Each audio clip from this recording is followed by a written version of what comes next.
Short is the story, long is the life.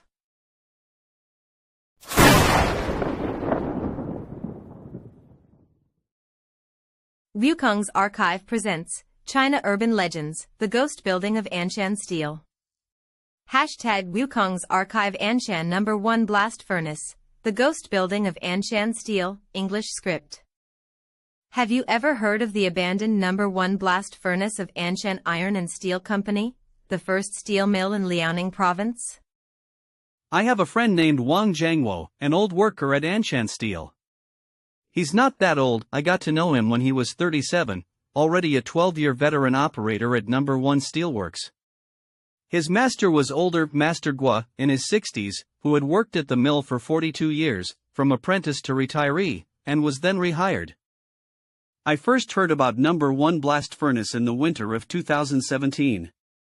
That day, Wang Jiangwo invited me for a drink at a tiny barbecue joint in Tieshi District, Anshan, a shoebox of a place with just 4 tables.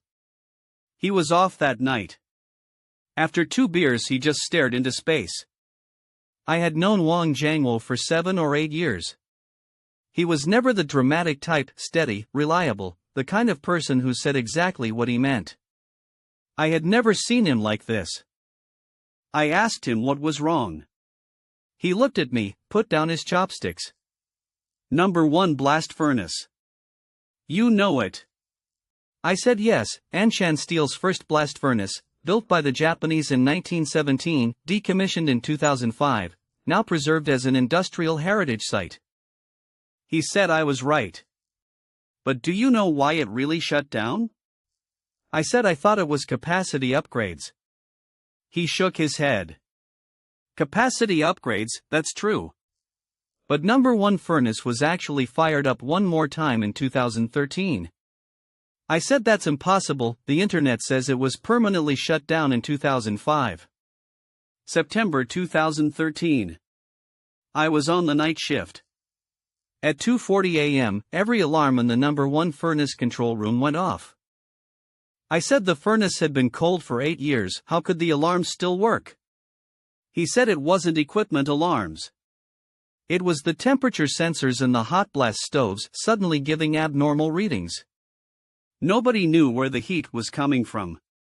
3 of the 8 sensors showed temperatures rising, one reaching 240 degrees Celsius. But the furnace had no flame, every burner was sealed.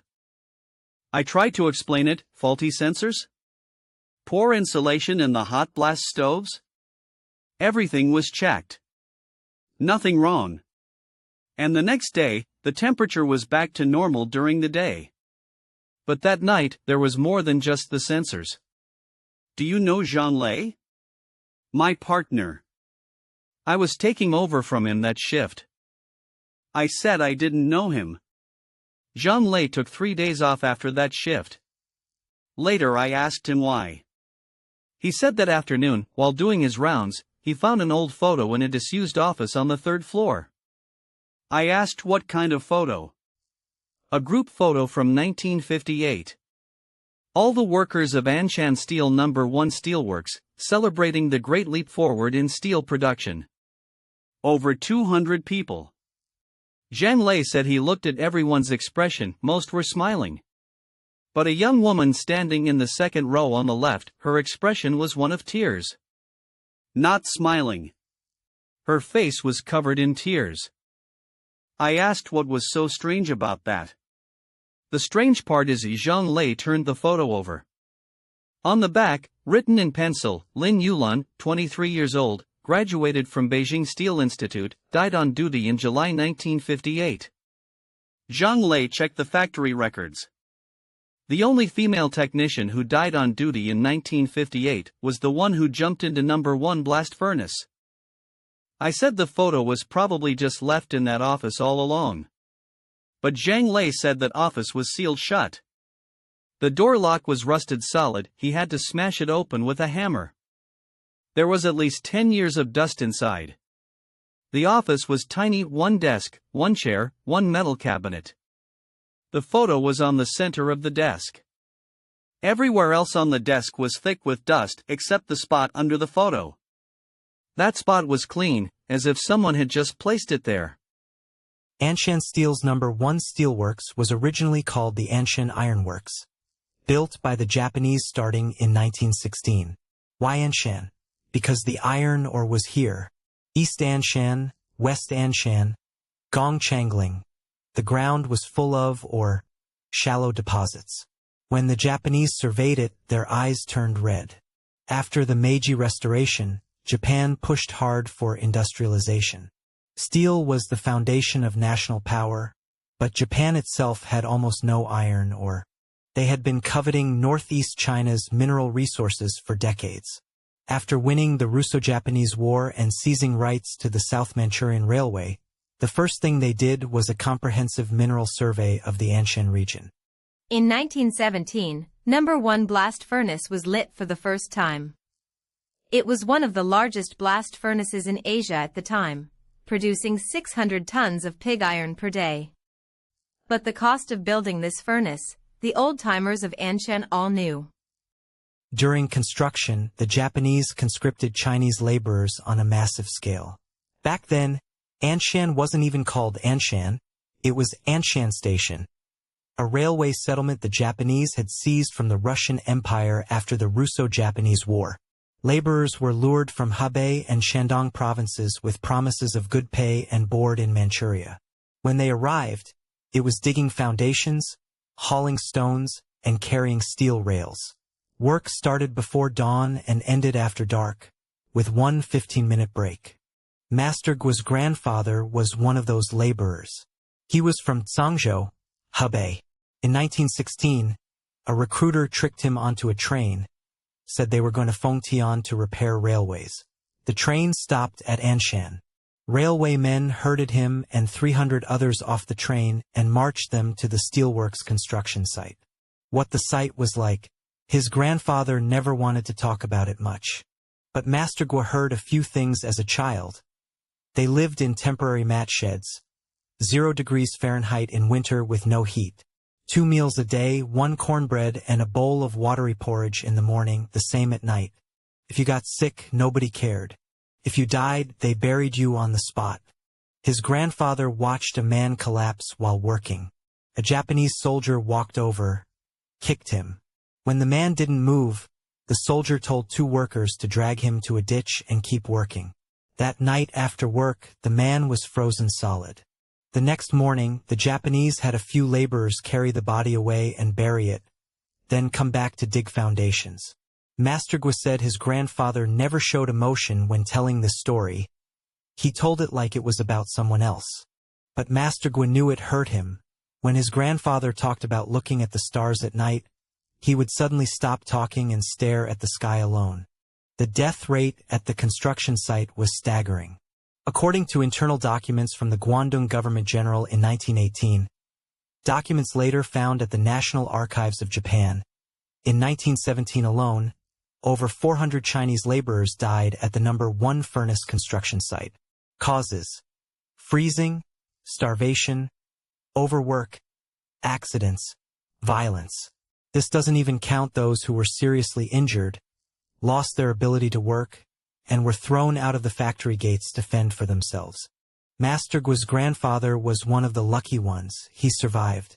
Of his group of 300 men, fewer than 200 remained by spring 1918. Over 100 had died, their names forever lost. The Japanese death records didn't record names, only numbers and causes of death.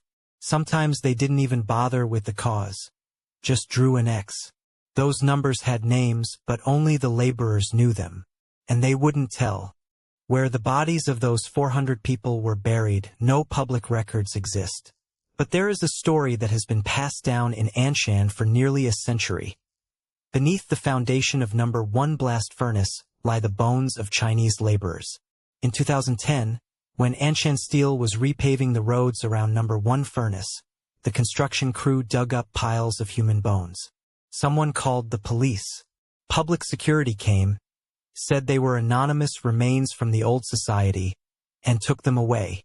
But the word on the construction site was that the bones were concentrated 3 meters directly below the furnace's base pedestal, arranged in neat rows with all skulls facing north. as if someone had placed them deliberately. Master Guo once said, "The furnace isn't solid on the bottom. Not solid iron, solid bones." What happened in September 2013, Wang Jiangwo said he would never forget it for the rest of his life. He arrived at 11 p.m. to take over from the day shift worker Zhang Lei. Zhang Lei didn't look good when he left, but said nothing, just patted Wang on the shoulder and said, "Be careful tonight." Wang asked what he meant, but Zhang Lei was already gone. After the steelworks shut down, a small security detail was kept, mainly for fire prevention and theft prevention, and to watch over the equipment. The plant was enormous, 120,000 square meters. Though parts had been dismantled, the main structure remained. For men on the security detail, 2 per shift, Wang Jiangwo and Zhang Lei as one pair, old Zhao and the young kid Xiaolu as the other. The security office was on the second floor of the No.1 Furnace main control building, less than 30 meters from the furnace itself. The building was left from the Japanese-era brick walls, concrete floors, narrow high windows that let in almost no light. It was gloomy even during the day, and even worse at night. Wang said there was one thing about that building: no matter how hot it was outside, it was always cool inside. In the summer, when it hit 95 degrees Fahrenheit outside, the building was only about 70 degrees Fahrenheit. At first he thought it was nice, no need for air conditioning. Then Master Guo told him, it wasn't that the building was cool. It was that something underground was pulling the heat away. Wang asked what. Master Guo didn't answer. Wang never asked again, but every time he walked out of that old gray building, he couldn't help glancing back at the dusty old structure. Wang said the weather was good that night, a dry, cold Anshan winter, not much wind, the moon especially bright. He did his usual rounds, locked the first floor door, checked the second floor windows, made sure the old third floor office door was secure. Then he went back to the security office, made himself a cup of tea, and turned on the radio to listen to storytelling programs. Everything normal. At 1:45 a.m., he went to the bathroom. The bathroom was at the end of the first floor hallway, past a corridor about 20 meters long. The corridor used to have labs and break rooms on both sides, doors locked. One light bulb, a 15-watt energy saver, gave off a sickly green light. He said that when he stepped into the corridor, the temperature suddenly dropped. Not the normal kind of cold, it was a chill that seeped into your bones. He didn't think much of it. Anshan winters were cold, and drafts were normal. But later, he remembered one thing. When he walked into that corridor, his breath was visible as white vapor. Normally, indoor temperatures wouldn't be low enough for that. But that night, it happened. After finishing in the bathroom, he stood in the corridor and lit a cigarette. After 2 puffs, he heard a sound. A metallic clanging. Heavy, deep, coming from far away like a sledgehammer hitting steel plates. 1. 2. About 2 or 3 seconds apart. Wang said his first thought was that someone was stealing equipment. Scrap steel from Anshan was valuable, and people sometimes climbed the fence at night. He put out his cigarette and moved along the wall toward the sound. It was coming from the main workshop. There was an enclosed passage between the main workshop and the control building. Workers used to walk through it to get to the furnace. He pushed open the iron door. The door let out a piercing screech, amplified in the empty plant. He stopped. Listened. The clanging had stopped. Dead silence. And then he saw it at the end of the passage in front of No.1 Blast Furnace, firelight. Not bright flames. A dark red, flickering glow, like a giant fire basin burning somewhere. Its light blocked by something, only the reflection on the walls visible. He emphasized this to me many times. That red was not the color of normal fire. When a blast furnace is running, the molten iron is brilliant white, over 2,500 degrees Fahrenheit, lighting up the entire workshop. But this light was dark red, like blood before it coagulates. He wanted to move forward, but his legs wouldn't obey. He said he had been an operator for 12 years and never experienced anything like this. It wasn't fear, his legs simply stopped working. Then he heard a second sound. The second sound was a human voice. Not speaking, singing. A Japanese song. He couldn't name the tune, it wasn't a rousing military march, but more like a low, mournful folk song. The melody was flat, very low, echoing through the empty plant, circling back on itself, as if rising from beneath the ground. Later he searched online for Japanese laborer songs, listened to several, none matched. He said he didn't forget the melody, he just didn't want to remember it. He said the sweat poured out of him instantly. Cold sweat. His shirt was soaked through in seconds. Then the third sound came, footsteps. Heavy, dragging footsteps. Like many people in heavy boots, slowly dragging across the ground. The direction, from No.1 Furnace, moving toward him. Not in unison, scattered, disordered, like a crowd wandering aimlessly, but all moving in the same direction. Wang said later that he would never forget that sound, the scraping of boots on concrete, mixed with the clanking of chains dragging on the ground, and the sounds of people coughing and gasping. Like an invisible chain gang of prisoners walking toward him from the furnace. He didn't know why, but in his heart he just knew those people were coming his way, and they would reach him. He said he didn't remember how he got back to the security office. He just remembered turning and running, his back feeling cold as if something was following him. When he came to his senses, he was sitting in the security office chair. His teacup had tipped over, tea water dripping off the desk onto the floor. The radio was still playing, the storytelling program had ended, and some late-night music program was on. He looked at the clock on the wall. 2:17 a.m. From the first sound to getting back to the office, he thought an hour had passed.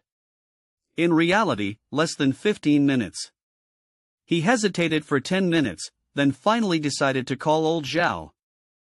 Old Zhao was in his 50s, had worked at Anshan Steel for over 30 years, seen everything strange there was to see. When he got through, old Zhao was silent for a long time. Then he said something that made Wang Jiangwo's scalp crawl. "You saw the light?" Wang asked how he knew. Old Zhao said, "That's the Japanese. The Japanese are calling out their souls." Old Zhao said that No.1 Blast Furnace held the souls of the Japanese. In August 1945, Japan surrendered.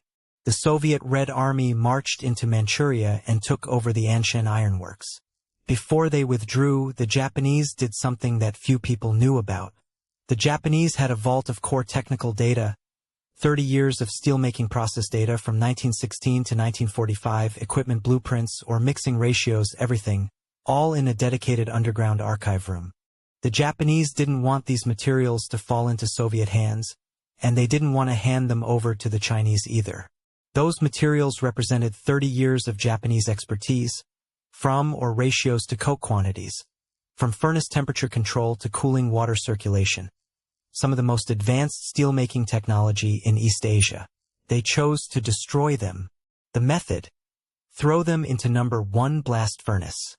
The furnace had already been shut down, but the interior was still several hundred degrees. The Japanese threw boxes of documents into the furnace one by one. That was fine. But after the documents were gone, a Japanese engineer in charge of the disposal, a man named Yamamoto Ichiro, suddenly stopped. His body went rigid. His face turned deathly pale, his eyes fixed on the furnace mouth. His co-workers asked what was wrong. He didn't speak. About 10 seconds later, he went mad. His state at that moment, some later called it war syndrome, others said something possessed him. Whatever it was, Yamamoto used his gun to force over a dozen people present, including his Japanese colleagues and Chinese laborers, all of them, pushed into the mouth of No.1 Blast Furnace. Some were crying, some screaming, some kneeling and begging for mercy. Yamamoto's face was expressionless as he pushed them in, one by one. A furnace chamber at several hundred degrees, not hot enough to smelt iron, but no human could survive.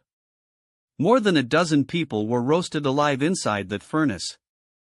Old Zhao said that his master's master had witnessed it with his own eyes. The screams could be heard from dozens of meters away. Afterwards, the Japanese officially declared it an accidental fall. Japanese engineers and Chinese laborers had accidentally fallen into the high-temperature area while cleaning the furnace chamber.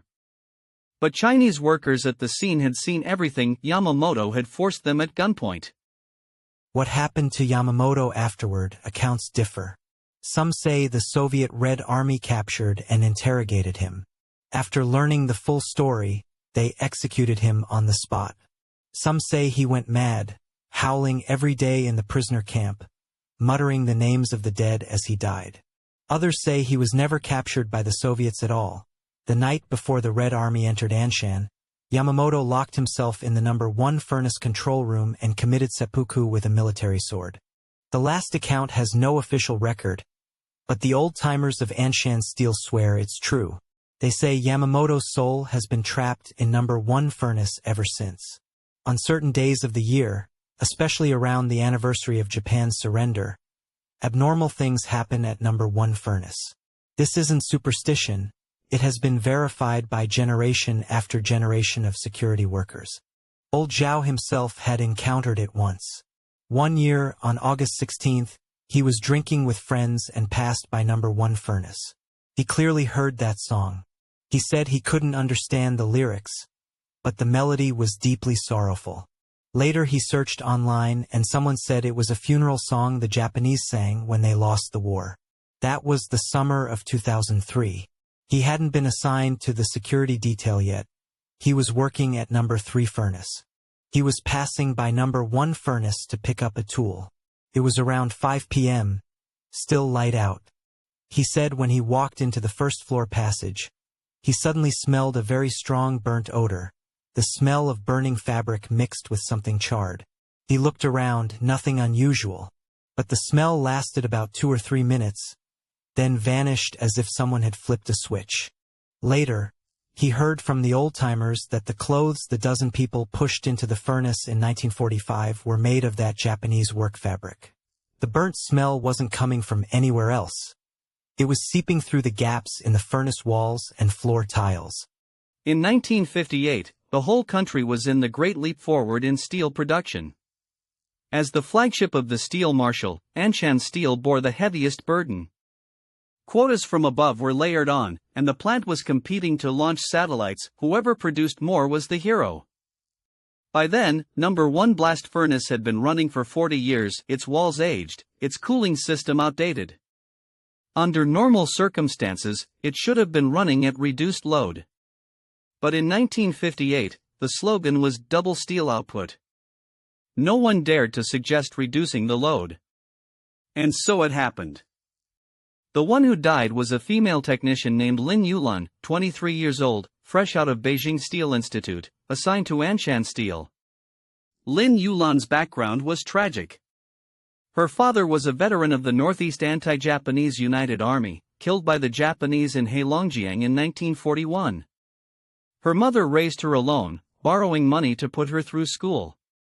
She excelled in university, winning scholarships every year. When she graduated, she voluntarily requested assignment to Anshan Steel. She said the Japanese owed her father's life, and she wanted to go to the Northeast where he had fought. She was a gentle girl, wore round-rimmed glasses, spoke softly, but worked like a demon. After arriving at Anshan Steel, she was assigned to the No.1 Steelworks Technical Department, responsible for monitoring the blast furnace cooling system. In July 1958, at the height of the Great Leap Forward frenzy, she worked 3 consecutive day and night shifts, her eyes bloodshot from exhaustion. Co-workers urged her to rest. She said no, the cooling system data was unstable, she couldn't leave. In the early hours of July 11, the cooling water system of No.1 Blast Furnace showed abnormalities. Pressure dropped. Water temperature rose rapidly. Lin Yulan determined that a cooling stave was leaking. If not dealt with immediately, the furnace body could overheat locally, possibly causing an explosion. A 40-year-old furnace exploding could level the entire plant. She ran to report to the shift leader. The shift leader was a man named Liu, a worker cadre with no technical background. Director Liu said, We can't stop the air blast, can't reduce output. We're competing with the Anshan Steel Institute right now. Stopping would be a disgrace to socialism. Lin Yulan was crying in desperation. She said, "Director Liu, you can't do this. The furnace is going to explode." Director Liu said, "Don't be alarmist." At 3 a.m., the No.1 furnace tapping hole erupted in a splash.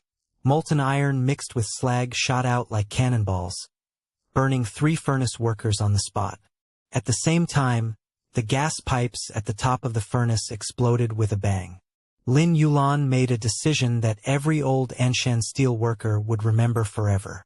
She pushed past the people trying to stop her and ran up to the furnace operating platform. She was going to shut off the air blast control valve, force a shutdown. In those days, shutting down without authorization was a serious crime. At minimum, you'd be fired, at worst, imprisoned.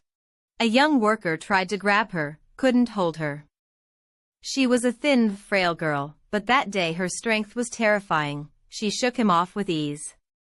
But she never made it to the control valve. Another iron splash burst through the furnace wall from the side of the tap hole. Not a large breach, a small opening, but it was aimed directly at the operating platform. Molten iron shot out like a white-hot sword, sweeping across the entire platform. No one knows exactly how Lin Yulan fell in. The official investigation concluded, operational error, fell into the furnace tapping trough. But the workers present that day said she was hit directly by the molten iron spray, and within seconds, she simply disappeared. The furnace temperature was over 2,700 degrees Fahrenheit. A human body wouldn't even leave ash. Later, when cleaning the furnace platform, workers found a pair of heat-warped round-rimmed glasses on the steel plates. No one dared to touch those glasses. They were placed in a cabinet in the technical department office, wrapped in newspaper, untouched for years. Later, someone said the glasses disappeared. And others said they saw them back in the old office on the 3rd floor, the same room where Zhang Lei found the photograph. The matter of Lin Yulan was suppressed. In 1958, everything gave way to steel production. Her file contained only 4 words, "Died on duty." Her family came, her mother, a small, thin northeastern woman. The plant paid compensation. The old woman didn't cry, didn't make a scene. She held her daughter's portrait and took the train back to Heilongjiang. Lin Yulan was buried in Anshan Martyrs Cemetery. The urn contained no ashes, only a lab coat she used to wear. A cenotaph. They say before she left, the old mother stood alone in front of No.1 Blast Furnace for a long time. A security guard asked who she was looking for. She said no one, she just wanted to see the place where her daughter last worked. The guard saw her face and couldn't bring himself to send her away. The old woman stood in front of the furnace for about half an hour, never shedding a single tear. As she left, she said one thing, "The furnace is too tall." Yulan was afraid of heights. Lin Yulan had a habit. Every time she went up to the furnace operating platform, she would fasten her hard hat extra tight. Co-workers teased her for being timid. She said she wasn't afraid of heights, she was afraid of hearing the wind. She said when the wind blew hard through the furnace chimney, it made a low moaning sound like someone crying. Later, some said it wasn't the wind. From then on, No.1 Blast Furnace began to be haunted. At first, workers on the afternoon shift said that late at night, they could hear a woman crying on the operating platform. The sound was faint, intermittent, as if torn apart by the wind. Some said it was water pipes. Some said it was the howling of the fans. But the old workers knew it wasn't water pipes and it wasn't fans. Some said it was Lin Yulan crying. She died in the furnace, and her soul remained in front of it. Others said it wasn't Lin Yulan. It was another woman's voice, older, more desperate, as if from a wronged spirit buried beneath the ground for centuries. But regardless of which, everyone agreed on one thing. That sound was not made by the living. From 1959 to 1962, the years of the Great Famine, steel production at Anshan didn't stop completely, but operating rates hit historic lows. Number 1 furnace ran intermittently. It was during this period that the legends about Number 1 furnace multiplied. Furnace workers said that when the furnace tapped, the color of the molten iron would sometimes suddenly change from brilliant white to dark red. When the iron cooled, the surface of the ingots showed strange patterns, fine lines like strands of hair, densely arranged into shapes. Some said they were faces. Some said they were characters. Some said it was nothing, just psychological. The peephole operators said that when looking through the observation port, they could occasionally see white shadows floating inside the furnace chamber. Not the color of flames, something brighter, cotton-like, drifting in the hot air currents, then vanishing instantly. One old peephole operator who had worked for 30 years said he had seen that white shadow 3 times, always around 3 a.m. He wasn't sure what it was, but he knew one thing: that thing wasn't fire, wasn't light, it was something with form. He also said that every time the white shadow appeared, the furnace temperature reading dropped by 10 to 15 degrees, as if something was absorbing the heat. The strangest thing happened in the winter of 1960. That year was especially cold, -30 degrees Celsius. Number 1 furnace was under maintenance, stopped for a week. By all logic, the furnace chamber should have cooled to room temperature. But when workers opened the top manhole to go in for cleaning, they found the interior walls were still warm. 7 days without fire, the furnace exterior was ice cold, but the interior walls were warm. Several workers touched it and jerked their hands back. It wasn't the residual heat of a cooling boiler. It was the temperature of a human body. The experienced master workers at Anshan Steel said this was definitely not normal, but no one could explain it. Later, the plant brought in an old technician left over from the Japanese era, nearly 60 years old, brought back as a technical consultant. He walked around the site, was silent for a long time, and then said one sentence: "There's still something burning inside the furnace." No one understood what he meant. The furnace had been stopped for a week. The coke and ore had been cleared out. The only thing that could burn was residue on the walls. But that residue couldn't possibly maintain heat for 7 days. The old technician didn't explain further. That night he went home. The next day he claimed he had fallen and broken his leg. He never came back to the plant. The workers all said privately that he was faking it. He had seen something he shouldn't have. Eventually, the plant decided to hold a ritual for Number 1 furnace. Quietly, of course, no one could know about it. Practicing superstition in the 1950s could get you in serious trouble. But several old workers secretly pooled their money and invited a feng shui master from the outskirts of Anshan. The feng shui master arrived, walked around the furnace 3 times, and his face changed color. He walked around the entire factory complex. The more he walked, the more solemn his expression became. The feng shui master said, "The position of this furnace is wrong." He said, "Beneath this furnace is a mass grave." When the Japanese built the plant, they dug 3 meters deep and found nothing but bones. They poured a layer of lime water on top and built the foundation directly over the remains. Where did those bones come from? Several theories existed. Some said it was an execution ground from the late Qing dynasty. Some said it was where the Russians massacred the Northeast Boxers during the Boxer Rebellion. Others went further back, to the Ming dynasty, when this place was already used for executions. But regardless of which theory, they all pointed to one thing: this land had been a place of death for centuries. The feng shui master asked a question that stunned every worker present. Have you ever wondered why the Japanese built Number 1 furnace right in the middle of this land, instead of slightly off-center? No one had ever thought about it. He said it was no accident. The Japanese had been surveying Anshan since the 1910s. They knew the terrain, the feng shui, the geological conditions inside and out. They chose this spot because the earth qi was strongest here, not for the living, but for the dead. Traditional Chinese feng shui theory holds that when earth qi converges, it is suitable for building in residences, graves. A blast furnace, fundamentally, is something that refines everything. You throw in or in coke, and what comes out is liquid iron. The feng shui master said something that many old Anshan Steel workers would repeat for years afterward.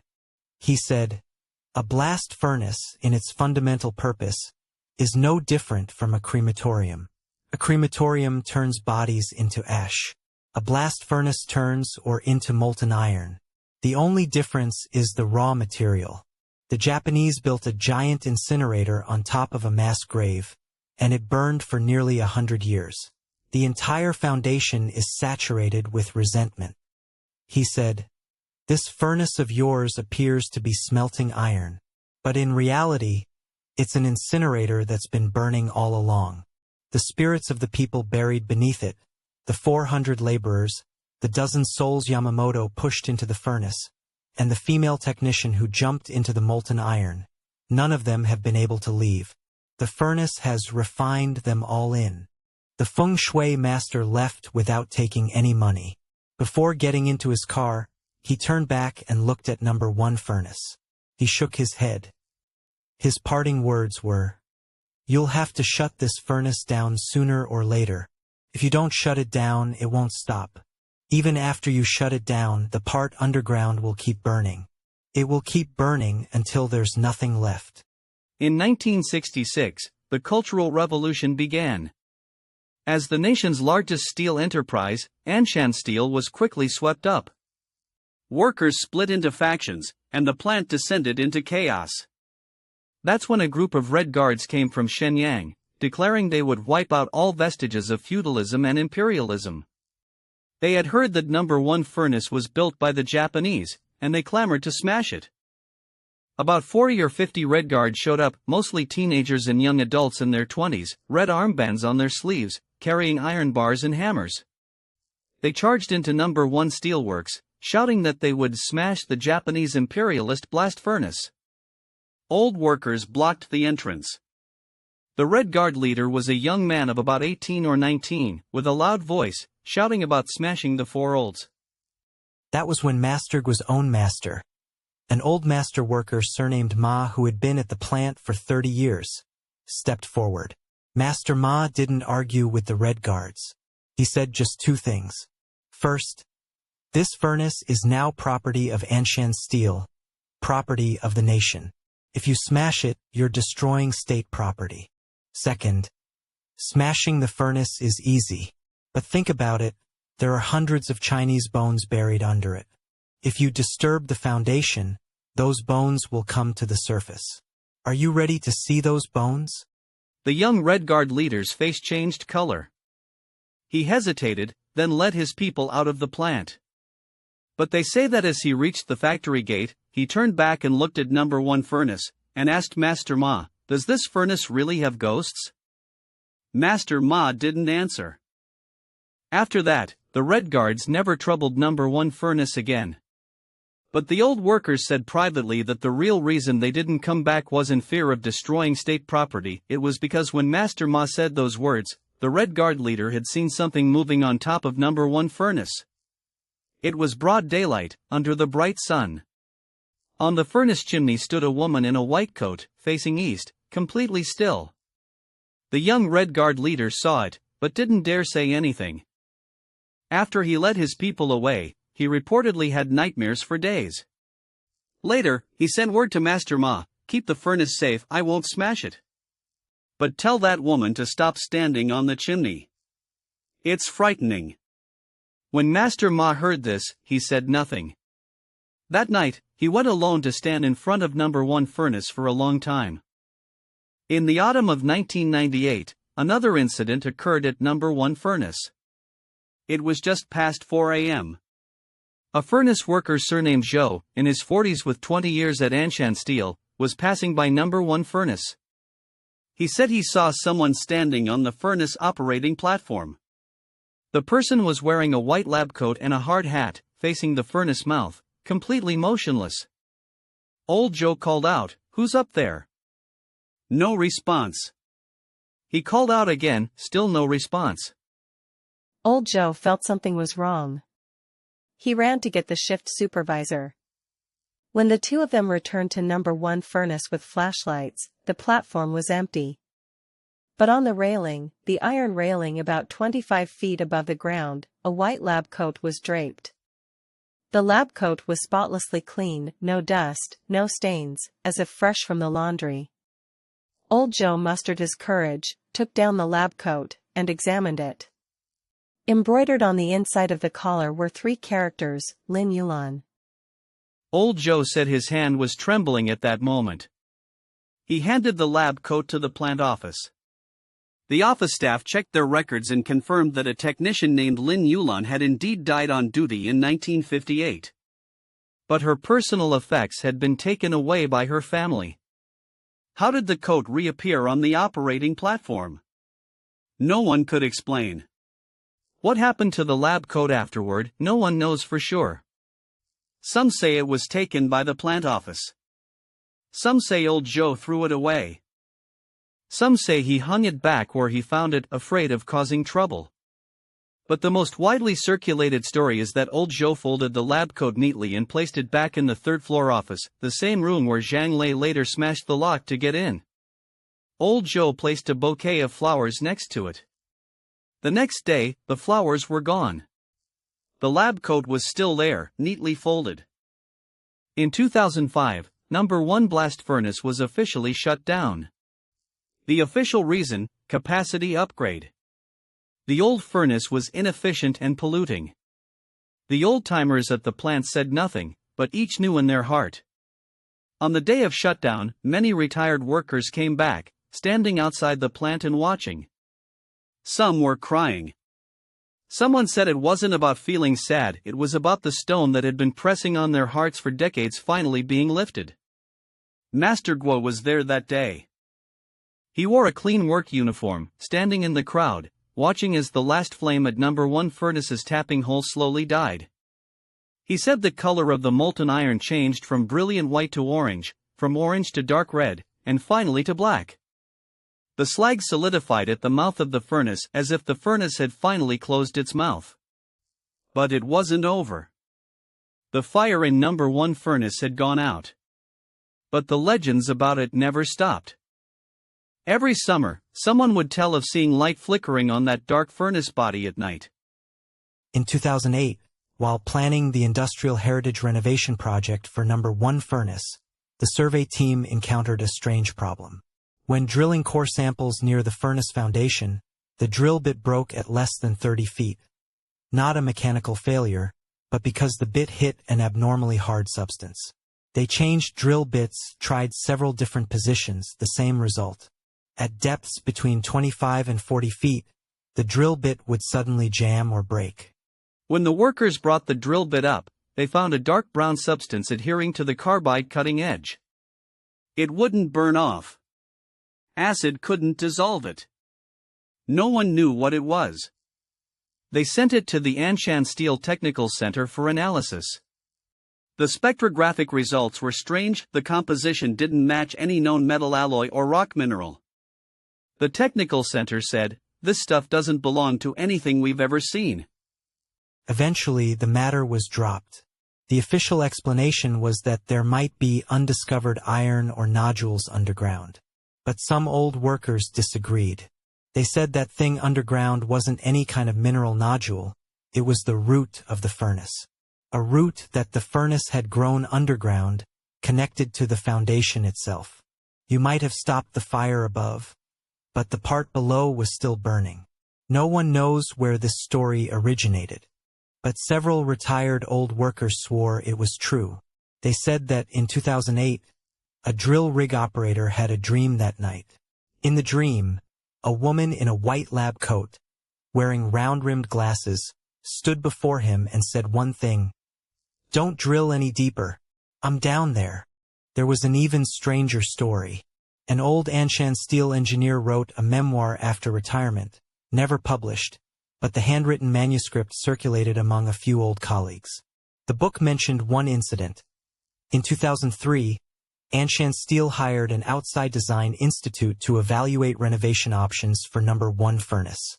The Design Institute's engineer went into the No.1 Furnace control room and found an unusual nameplate.